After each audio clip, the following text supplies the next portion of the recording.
Ever wondered if that free ID check is truly free, or is it a digital Trojan horse gleaming invitingly on your screen? Spoilers, it's often the latter, a nasty surprise wrapped in a bow of convenience.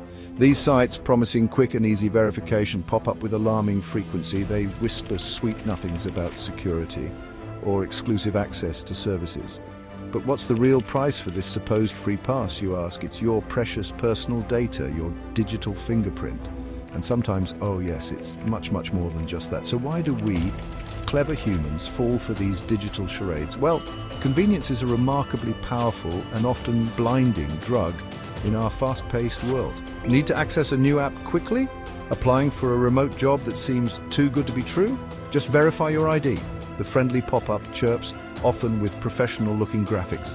It seems so harmless, so very official, and utterly necessary in the moment. Scammers, those architects of online misery, are acutely aware of this. They expertly mimic legitimate verification processes, lulling you into a false sense of security, at least initially. Let's paint a picture of how this digital conga line to disaster often begins.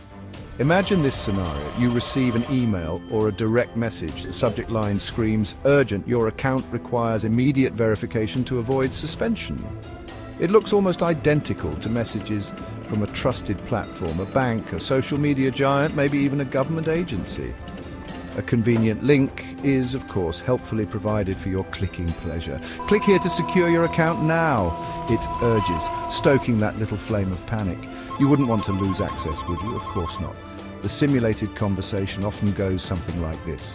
Scammer disguised as helpful support. Just a quick standard ID check to protect your account. They'll then ask, kindly upload a clear copy of your driver's license or passport. Victim showing a sliver of healthy skepticism. That seems a bit much for this, doesn't it? Scammer with false reassurance. Oh, it's absolutely standard procedure. This protects you from fraud. Everyone does it. Our system is totally secure. Victim, hesitantly, because who wants to be difficult? Okay, if it's standard, the documents are uploaded. Your data is sent into the void. And just like that, you're well and truly snared. So, what actually happens to your meticulously scanned ID and personal details once they're out there? They're certainly not being verified by any legitimate entity. Oh no, they're being harvested like digital corn in a scammer's bumper crop. These fraudulent websites are data gold mines for a whole host of nefarious crooks lurking in the internet's shadowy corners. They diligently collect full names, home addresses, dates of birth, phone numbers. Sometimes they even go for the jackpot social security numbers, bank account details, or even those dreaded selfies of you holding your ID card. This treasure trove of data is then often sold in bulk on the dark web to the highest bidder, or used directly for sophisticated identity theft. Think of their operational system. It's cynically simple and brutally effective. First, you, the unsuspecting user, land on their professionally designed, yet entirely fake, webpage. Next, you dutifully enter your precious personally identifiable information, believing it's for a legitimate purpose. Then a fake loading bar might spin reassuringly on screen with a message like, verifying your details. Please wait. Finally, poof, your data is siphoned off. The website might abruptly vanish, redirect you to an unrelated page, or even show a fake error message. Real-world examples abound: fake job portals requiring security clearance via ID upload, or shady age verification gateways for adult content, or online gambling sites that are anything but legitimate. It's crucial to learn how to spot the glaring warning signs, the digital equivalents of a giant waving red flag. Firstly, examine the website design itself. Is it riddled with unprofessional-looking elements, mismatched fonts, or low-resolution images? Secondly, be on high alert for poor grammar and spelling mistakes. Authentic organizations usually have proofreaders. Thirdly, notice the language used. Scammers often employ urgent, demanding, or even threatening language to pressure you into immediate action. Your account will be deleted in 24 hours unless you verify, and critically, if a site asks for an excessive amount of information, like your bank account details or PINs, simply to verify your identity, that's a massive red flag. Spoiler, they absolutely do not need that. There are more red flags to watch for. Always check the website address, the URL in your browser. Is it just HTTP instead of the more secure HTTPS?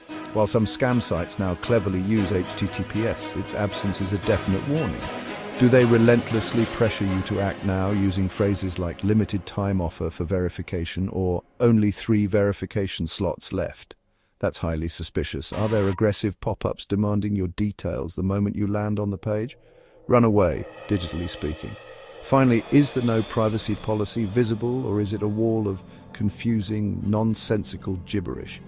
These are not good signs, people. Not at all.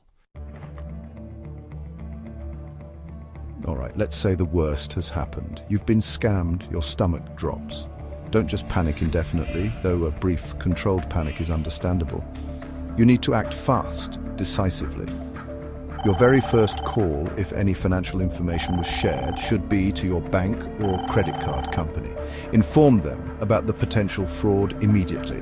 They can advise on blocking cards, monitoring transactions, and next steps. Then, you must report the incident to the relevant authorities. In the United States, this is typically the Federal Trade Commission, FTC. In the United Kingdom, it's Action Fraud. Getting that official paper trail started is absolutely vital. Next on your rather unpleasant to-do list is reporting the scam website itself. Try to find out who hosts the website and who the domain registrar is. You can often find this information through a HOAS lookup online. Report the fraudulent site to them. Reputable providers are usually quick to take down scam pages. If the scam originated from a message on a social media platform, report the offending profile and the specific message to the platform administrators. And throughout this entire process, meticulously gather and save all your evidence. This includes screenshots of the website, the messages, any transaction details, and the URLs involved. Every little bit of information helps build a case and can aid in shutting these operations down. Now let's talk damage control and recovery. The first most immediate step is to change your passwords. All of them. Especially for your email, banking, and any other sensitive accounts. Use strong, unique passwords for each site. A password manager can be your best friend here. Start monitoring your bank statements and credit reports like a seasoned detective looking for clues. Check them regularly for any unauthorized activity. You might also consider placing a credit freeze or fraud alert on your credit files. It's a bit of a bureaucratic hassle, but it can prevent scammers from opening new accounts or taking out loans in your name. This is your financial self-defense in action. Lest you think this only happens to other less savvy people, let me share a story. Meet Aisha, a recent university graduate eagerly applying for remote jobs. Her name is changed, but her ordeal is distressingly common. She encountered a very convincing job offer that required an ID verification check via a third-party site to proceed. She uploaded her driver's license and a selfie holding it. The job, of course, didn't exist. Within weeks, her identity was stolen. Fraudulent accounts were opened in her name, and she faced a mountain of debt and a damaged credit score. It took her many months, countless phone calls, and immense stress to begin untangling the mess. Her story serves as a stark reminder. So how do we, the users of this vast and sometimes treacherous internet, effectively fight back against these digital highwaymen? The primary weapon in our arsenal is vigilance, coupled with a healthy dose of skepticism. Always, and I mean always, double-check website URLs before entering any information. Does the address look slightly off? Is it really the official site it claims to be, or a clever imitation? Be inherently suspicious of any unsolicited requests for your ID, especially if they arrive via email or direct message. Pause and question why this particular entity needs your identification documents right now. When in doubt, always try to use official, known channels for any verification process. And please think before you click that enticing link. Seriously, it's time to engage that magnificent brain of yours. Critically, ask yourself, why does this random new app I just downloaded really need a copy of my passport or my mother's maiden name? Is there an alternative, more secure and official method to verify whatever needs verifying? Learn to trust your gut feeling, that innate spidey sense that tingles when something feels off.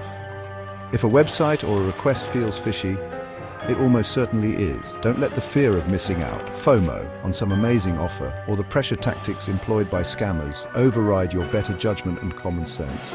Remember, we are not isolated individuals battling these scams alone. There's strength in community. Talk to your friends, your family, your colleagues.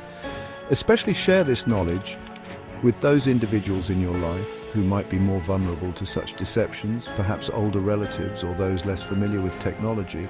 Awareness campaigns, even informal ones among your social circles, genuinely work. If you encounter a scam, don't just sigh and move on. Report it to the relevant platforms and authorities. Warn your network. Post about it safely without sharing personal details of your own incident if you prefer. Let's look out for each other in this digital ecosystem. Look, the internet can indeed be a bewildering and sometimes scary place, teeming with hidden traps. But knowledge, as they say, is power. Real, tangible power. These scammers, these purveyors of digital deceit, thrive on public ignorance, panic, and haste.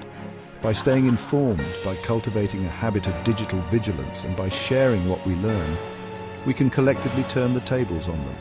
We absolutely can protect ourselves and, by extension, our communities from these predatory practices. So please, share this information. Share it widely.